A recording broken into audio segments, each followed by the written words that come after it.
G'day everyone, welcome back to Nat's Knackers Yard. I'll be Nat, this will be my Knackers Yard. Now, yesterday's fun and games was getting this run better than it ever has done before on the twin exhausts from Dan. I did point out at the time it didn't appear to be leaking oil, which I'm pretty sure is through the alternator, but yeah, I've left it overnight and it's just dumped its wad on the floor. So what we're going to do today is drag it out, I think. Take the cover off, have a look, check the torque on some of the bolts within there, or failing that, just see if I've got a failed O-ring, which is what I'm pretty convinced it is, but let's do a little bit of exploratory surgery and see. So I'm going to drag it out into the wind and see what's going on. I'm trying a different microphone because one of you guys was saying that my sound's been a bit crap recently, so I'll try a different one. Right, let's get on with it. Right, so that's the cover off and the stator just off the screen down the bottom there. The alternator. Right, what can we see?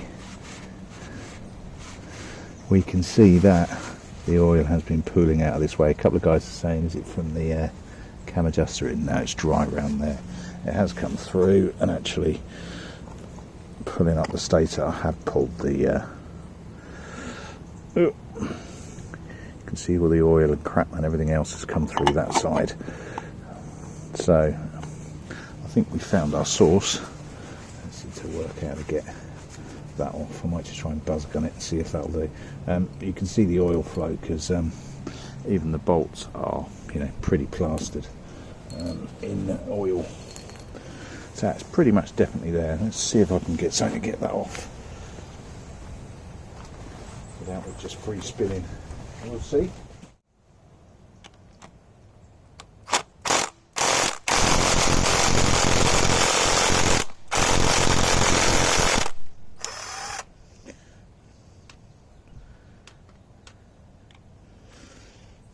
It's not playing.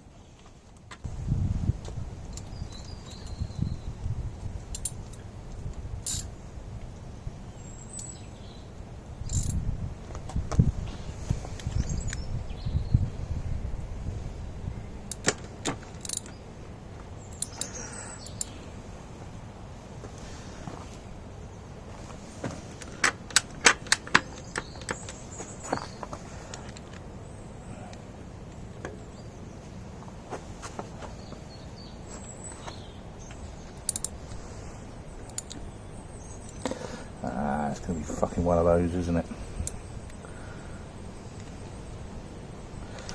Can't remember how I did this last time. Right, I'm going to get you out of the way and I'll work out how to get that off. Right, I just persevered with the old rattle gun. That bolt came out. This is my bolt extractor, which I panicked because I couldn't find. I stashed it somewhere. I put it somewhere safe. It's where all these things are. They're always somewhere safe, aren't they? Let's face it. Right, so I'm there. Can't see obvious oil. Well, I can obviously see oil. I can see that hole. Remember, it's come from that hole. It's come from behind. Actually, that's really wet under there. I think we have found our problem. Right, I'm just going to check with the book and see what torque those should be at. And I'm going to try to torque them down before I pull them out. Just to see if I've got them right. Sorry, by them. The 3 bolts I've got around there. I'm going to check them at the seal around it. Looks okay. There's no obvious rips or tears out of it anyway. Let's have a look. Right, I may have found the problem. So I can't find the torque setting. I'm not sure if I could last time, but what I've just done is grabbed and twisted just to see how they're, and that's using the wrist torque setting of Toit. that's quite tight, that's quite tight. One at the top.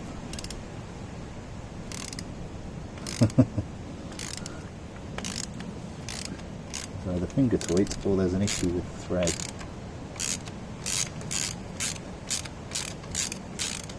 That's just spinning and spinning and spinning. I wonder if that's been stripped. Oh, look.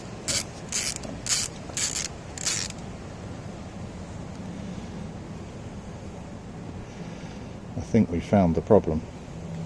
I think that's been stripped, which is a ball leg.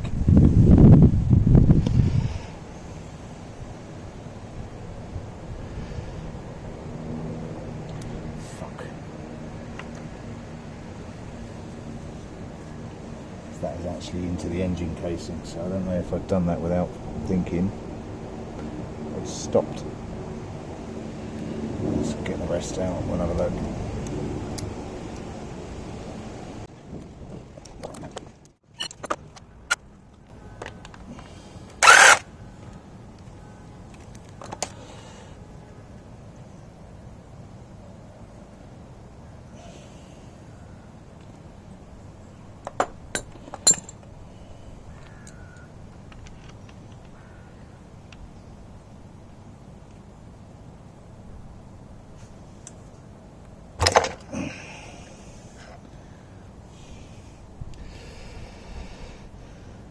There's nothing wrong with that seal.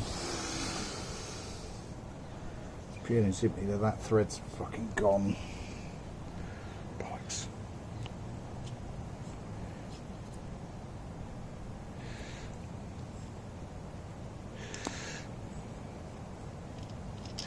Oh. Right, so what we got? That's absolutely fine. Bearing's fine.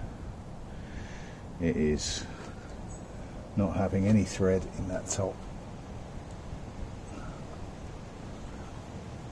which I do have the ability to put a badger in there,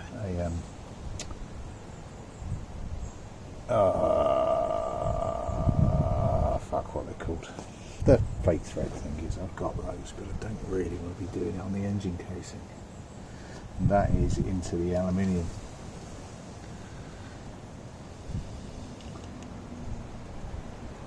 I've actually been very careful not to drop anything into the engine here. Yeah, that's getting. That is one that's slipped out thread. Because it's now all attached to the screw. Right, well, let's see what I've got.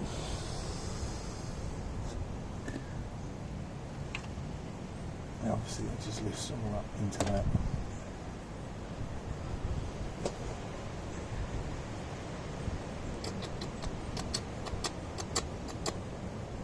Arse cakes. Fucking annoying. Right, well, let's see what I've got. Right, so after the most delicate helicoiling I've ever done, that was the word I was looking for earlier, I'm sat up there and I was just starting to think about how I was going to get it all put together. Pipes in here just to support the chain et al. In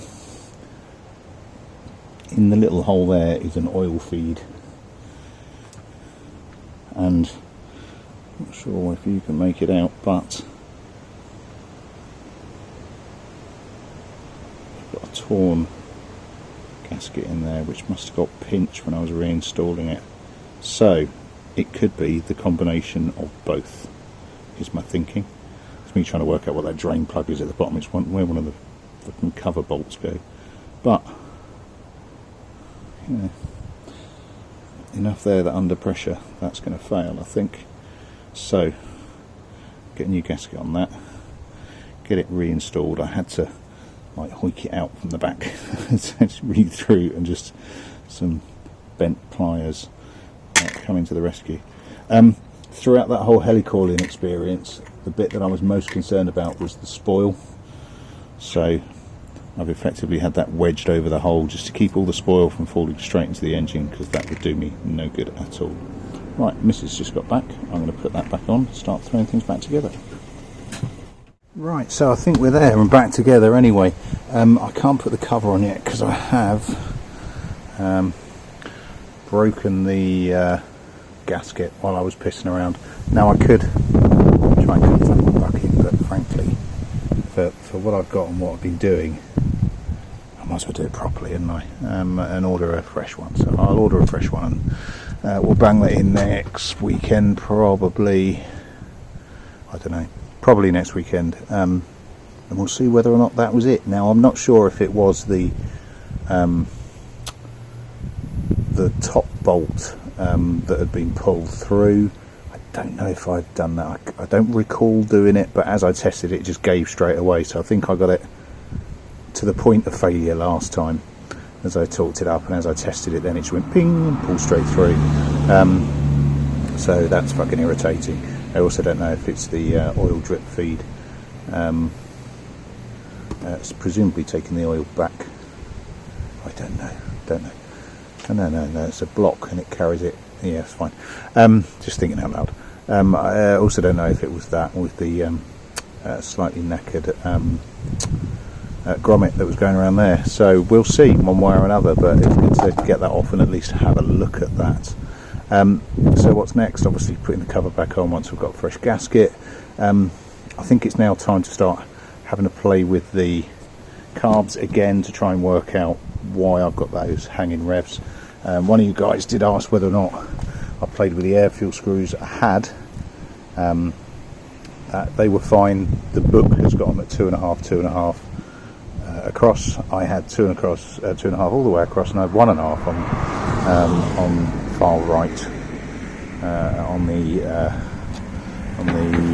number 4 carb. I'm not entirely sure how that happened. It won't affect it that badly, but the one thing I am pretty sure of though is when I took them off to clean them, I didn't take out the air fuel screws, so it could actually just be gummed up within there. So I also want to look at the diaphragm needle heights as well, just to make sure they're uniform if nothing else. While I'm doing all of that and while I've got it apart, I may as well have a look at the jetting between now and then as well. I mentioned on a previous one that the jetting is way high. Top of my head, 120 is the main jet. Let's have a look at the book. So yeah, looking at the book, XJ650, Hitachi carbs, going through. Yeah, main jet is 112. I've got a 120 in there. I think I should be somewhere closer to a 116 as the main jet. Pilot jet, all others is a 40. I've got a 40 in there. I think I actually need a 43, but we'll see. So yeah, that's going to be the next step, I think, is flicking through and seeing if I can find some jets. I have had a look in my little silver briefcase of joy. I haven't got any that will fit, and I certainly don't have 116s in there. Sorry, my silver briefcase of joy. I've got a set of 3 of those. It's in the house at the moment. My tiny one, I have like a pillbox that I put all my jets in. In fact, fuck it, let's go get that. Alright, so there we go, silver briefcase of joy. I have all of my jets, etc. in a little pillbox, just because I hate digging through 40 jets trying to find a specific one. So they've all got, written on what they are. There's a few cardboard stuffs and this, that and the other. Just keeps them all together because they're very, very easy to lose. It was only a cheapy set I got years ago. I don't know what I got them for. The boxes. The other one, back one's got all my polishing. No, my electrical kit in it, and the middle one there has got all my polishing stuff in it, or a load of my polishing stuff in it. Right, that will diddly do. Yeah, slightly unfortunate I didn't manage to get that all squared away. I think if I had. If the gasket hadn't gone a bit goosed, I would have been fine. But hey, that's the way these things go. We'll see together whether or not that's actually fixed the issue, fixed the oil leak. Yeah. And in the intervening period, I'll have a bit of a look at the cart. Well, no, I won't actually. I'm busy and away for a lot of the week. But, we'll do what we can do. That'll do me for another one. Cheers all. Thanks for watching. Thanks for supporting. Thanks for subscribing. Thanks for your comments. Just thanks for joining me as a tit in the shed while I fumble my way around what I'm doing with a lot of help from you guys. So thanks for that. Catch you later. Ta-ra.